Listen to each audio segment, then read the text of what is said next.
So you used your connection para mapa-eliminate si Makmak just to get back at his father? Yes, sandali lang. Bakit ba masyado ka concerned sa Makmak na yan?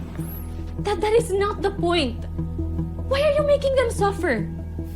Na-meet ko na yung tatay ni Makmak and he seemed like a good person. Hindi mo siya kilala. Sarili nga niyang anak eh. Ikinahihiya siya. Nakita mo ba ginamit ng Makmak na yung apelido niya?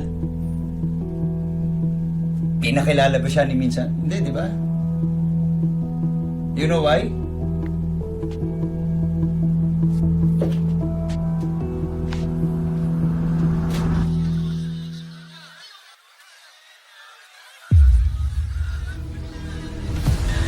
That's why. Tingnan mo, panoorin mo. Kasi bakla yung nonoy na yun. Bakla siya.